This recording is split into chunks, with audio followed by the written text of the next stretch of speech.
ミルトンチャンネルです。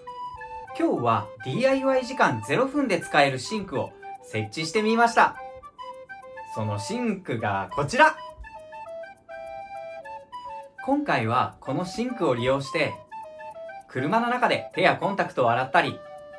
真冬の車内でお湯で顔が洗えるようになってかなりテンション上がりました。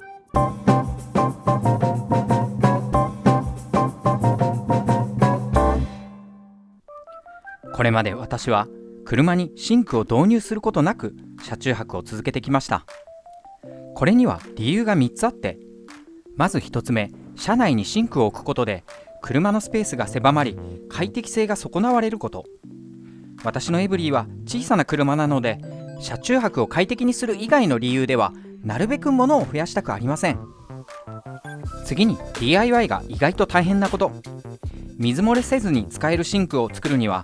画像のようなストッカーを受け容器にしつつ、給排水用のポリタンクを2つ用意して、ステンレスのボールに穴を開け、ホースをつなぎ、シリコンで水漏れ対策をしなければいけません。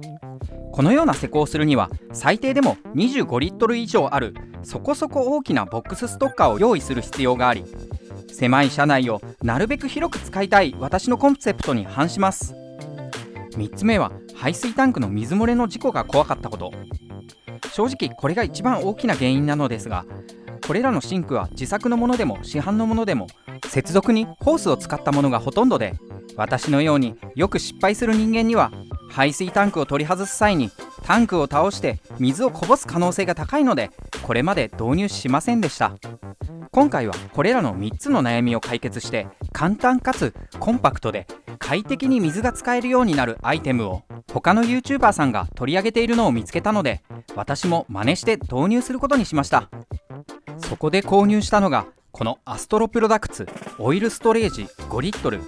こちらの製品は Amazon で送料込みで2628円で売られていました。はい、こちらが今回購入したアストロプロダクツの5リットルのオイルストレージです。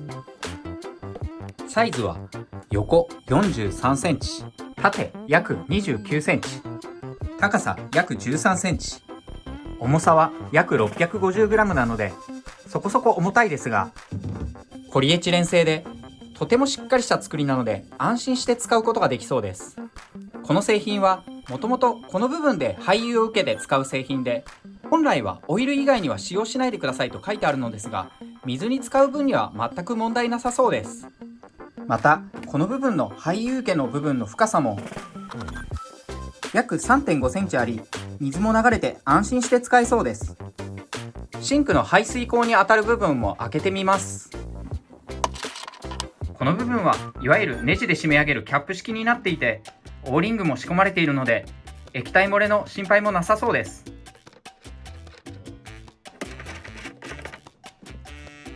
この部分も同様な仕組みになっています。そしておそらくここが廃油を捨てる部分になると思うんですが、このキャップの部分にもゴムが仕込まれていて、ここからも液漏れの心配はなさそうです。実際に水を捨てる場合にはこのように排水口の部分が垂直に下を向くようになっているので、水を残さずきれいに捨てることができそうです。このオイルストレージ、このように5リットルとは思えないような大きな印象を受けるので、実際にどのぐらい水が入るかを確認してみたいと思います。この部分も空気抜き用としてキャップを外しておきます。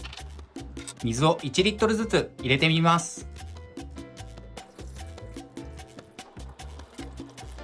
2リットル目。ご覧のようにかなり勢いよく入れても水がこぼれることはありません。これはこの排水口の部分が約 3.5 センチと一般の洗面台とほぼ同じ大きさの穴なので、水を勢いよく入れても問題なく排水できるようになっていると思います。3リットル目、4リットル目、5リットル目。はい、5リットル入れ終わりました。規定量に達しているんですけども、まだ余裕はありそうで、このようにちょっとカメラでうまく映らないんですけれども、ちょうどこの辺りの位置まで水が入っているような感じになっています。なのであと 1,2 リットルは余裕で入りそうなイメージです。もう少し水を足してみたいと思います。6リットル目を入れてみます。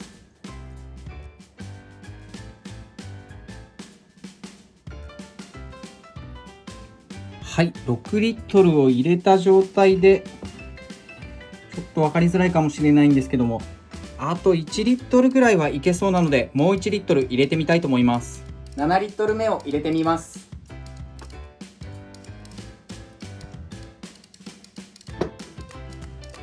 7リットル目を入れようとしたところ、ちょうど 500ml を残して、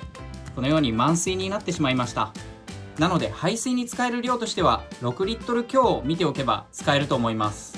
このオイルストレージ、水切れもとても良いです。ご覧のようにティッシュで拭いてしまえば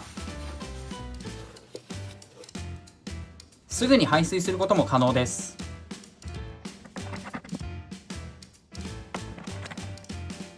ご覧のようにしっかりキャップをしておけば、このように立てかけても水がこぼれてくることはありません。この製品、色や形は多少無骨ですが、水が漏れずに安心して使えるのが一番気に入りました。この製品、このまま使っても全く問題ないのですが、ご覧のように排水口の部分が穴が大きいですので、このダイソーで買った目隠しできる洗面台のゴミガードを取り付けたいと思います。このゴミガード、このように網状の形状になっていて、この部分に取り付けるとぴったり合います。この状態で水を流してみます。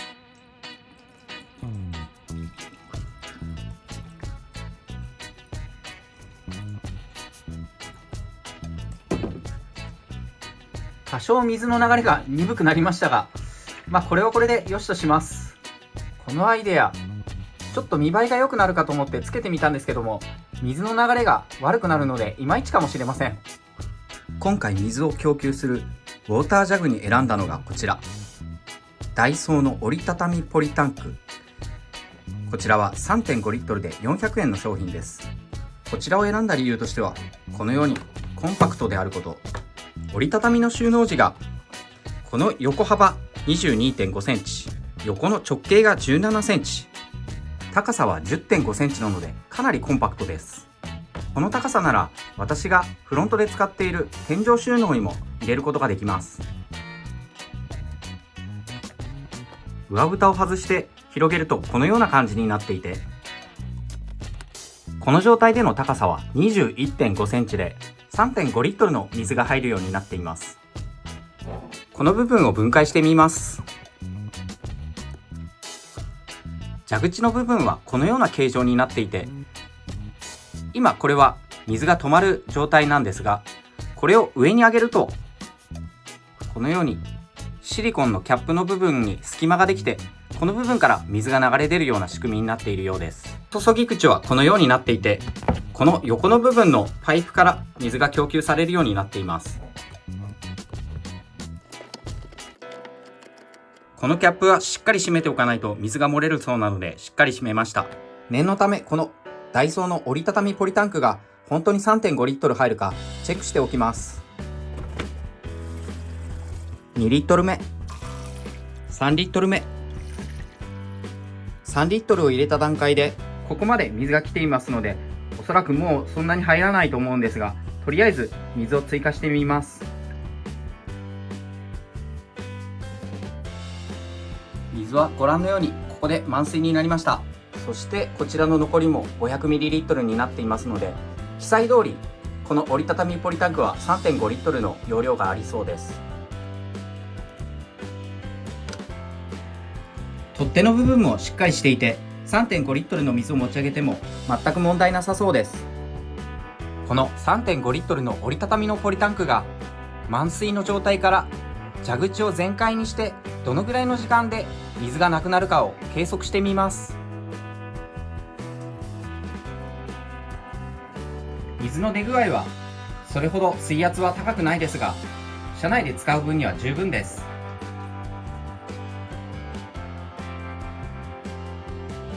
水が完全に止まりました。5分57秒、約6分ほどは水を車内で使えそうです。このように傾けるとまだ水が残っていますので、 3.5 リットルというのは車内で使う水の量としては十分なのかもしれません。実際に車にセッティングしてみました。普段使っているテーブルの上に乗せても全く問題なさそうです。これだけ小スペースでシンクを確保できれば、調理器具を並べても超コンパクトなシステムキッチンのような形で使えると思います。この排水口のキャップの部分ですが、このように外してこの部分に取り付けることができます。こうすると逆さにしたりしても外れないので、キャップをなくさなくて安心です。実際にシンクを使ってみるとこんな感じ。シンクとポリタンクを置いただけですが、結構いい感じに使えています。車内から見るとこんな感じです。とてもコンパクトで使いやすそうです。折りたたみのポリタンクの下にはダイソーで買った箱を使ってかさ上げをしています。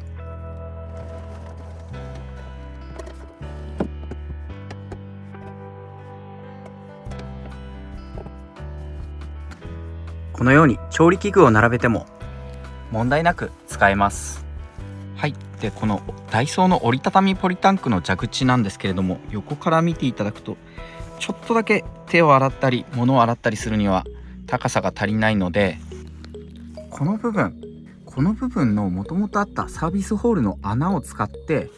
このありもののネジをここに留めて、水を使いたい時だけこのように引っ掛けて使うようにします。高さも拳1個分以上あるので、これで手を洗ったり食器を洗ったり野菜を洗ったり、いろんなことができるようになります。コンタクト等をつける際はこの穴だとコンタクトが流れてしまう可能性があるので、そういった場合はこの網をこの部分にかぶせて使うといいかなと思います。ちなみにこの上のシルバーの部分はこのように取り外すこともできます。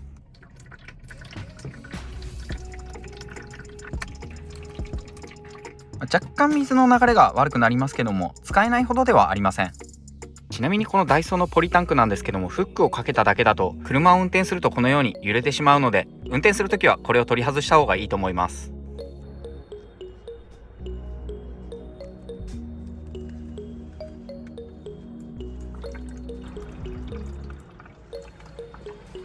私は普段健康維持のためにこのようなホエイ系のプロテインを飲んでいるんですけども、この手のプロテインを車中泊で飲むのは意外と大変で、このようにプロテインシェーカーに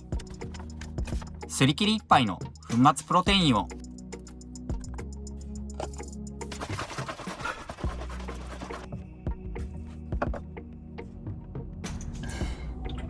美味しいです。今日はこのプロテインを水で割って飲んでるんですけども、このスッキリンゴ風味のプロテインを牛乳で割って飲むとマックシェイクみたいな味がしてめっちゃ美味しいんですよ。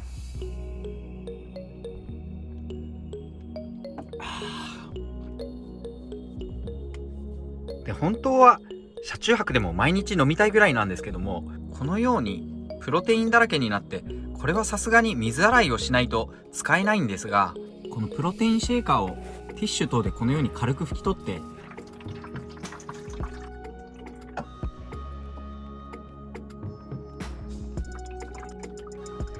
このように洗って使えるのでかなり便利です。洗い終わった食器はこのようにティッシュやキッチンペーパーで拭き取ってしまえば常に衛生的な状態で使えます。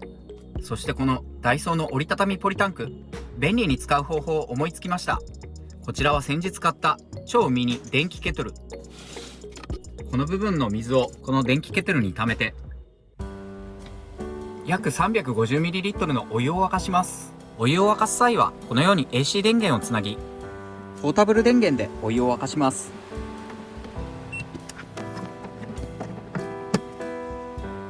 沸騰しないようにこの部分のキャップを外しておきます。どのぐらいでお湯が沸くかもチェックしておきます。このポータブル電気ケトルの消費電力は約 219W、 最大でも 300W までしか消費しないので、大半のポータブル電源で使用可能です。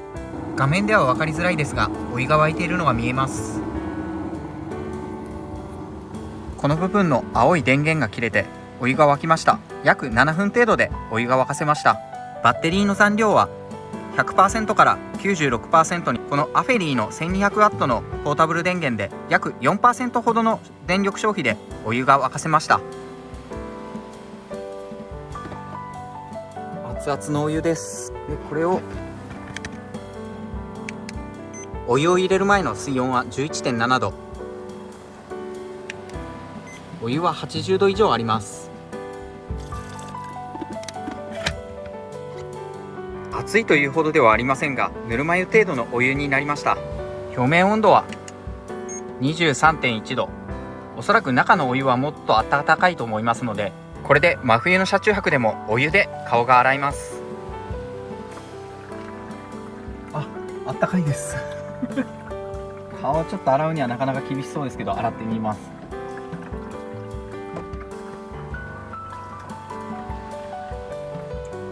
あれですね、使う時になるべくこの蛇口がこのぐらいの方が洗いやすいですね。こう蛇口の位置がなるべくこのシンクの端っこに来るような感じでセッティングをして洗う方が洗いやすいですね。これだと結構洗えると思います。ちょっと洗ってみます。さっきより全然いいですね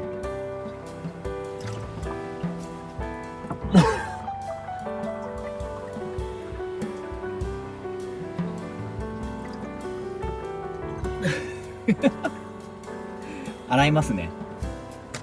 問題なく洗えると思います。気をつけて洗ってはいたんですけれども、このように若干飛び散ってはいるので、テーブルにこぼれたり、この辺にこぼれたりっていうのはなかったんですけど、このように飛び散ってしまっているので、気になる方は避けた方がいいかもしれないですね。でも洗えないことはないです。問題なく顔は洗えると思います。あと車内でお湯で手を洗ったり顔を洗ったりっていうのはなかなかできないと思うんで、このやり方はちょっといいかなと思いました。さすがに顔を洗ったりするとこのように若干飛び散るので拭き取る必要はありますが、テーブルはここはこぼれましたけど、ほとんどこぼれないですので、このサイズでも使えないことはないですね。あとは車内で歯磨きができるのもメリットが大きいです。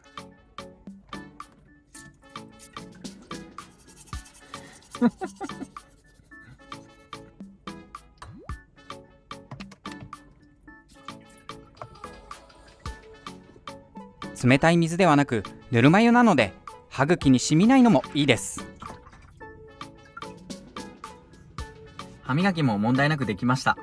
でこの折りたたみポリタンクの水の残量なんですけども、ちょうどこのぐらい、8分の1ぐらいでしょうか、このぐらいの水の残量しかありませんので、 3.5 リットルあれば1泊分の水の使用量ぐらいは賄えるかなと思います。あとはこのシンクを軽くこのように洗って、このポリタンクはこのように横にするとかなり出てくるので、これでも数百ミリリットルは水が使えると思います。でこの折りたたみのポリタンクは水を使い終わった後はこのようにコンパクトに収納できるのもメリットだと思います。そしてこのアストロプロダクツのこのシンクは使い終わったらこのようにティッシュ等で拭いて、このキャップでこのようにキャップさえしてしまえば、傾けたり逆さにしたりしても水が垂れてこないので安心して使うことができます。今回私が購入したのはアストロプロダクツ AP5L。 実はこの製品 Amazon で購入すると配送料560円かかる上に、配送までに1週間ほど時間がかかりました。私はこの1週間という時間が待ちきれずに、近所にアストロプロダクツのお店があったので直接行ってみました。お値段は Amazon と同じ2068円。私が行った際は普通に在庫があり、問題なく購入することができました。アストロプロダクツでは1月31日までアプリ限定 10% オフクーポンがあり、実際には1861円で購入できました。もしこの製品をすぐにでも欲しい方はアストロプロダクツの店舗に行かれてもよろしいかもしれません。これまでずっとシンクを作るのをためらっていましたが、この製品を設置して本当に良かったです。 YouTube のおかげでこのやり方を知れて、今後車中泊で使うのがますます楽しみになりました。本日もご視聴ありがとうございました。もしこの動画を気に入っていただけたらチャンネル登録、グッドボタンよろしくお願いいたします。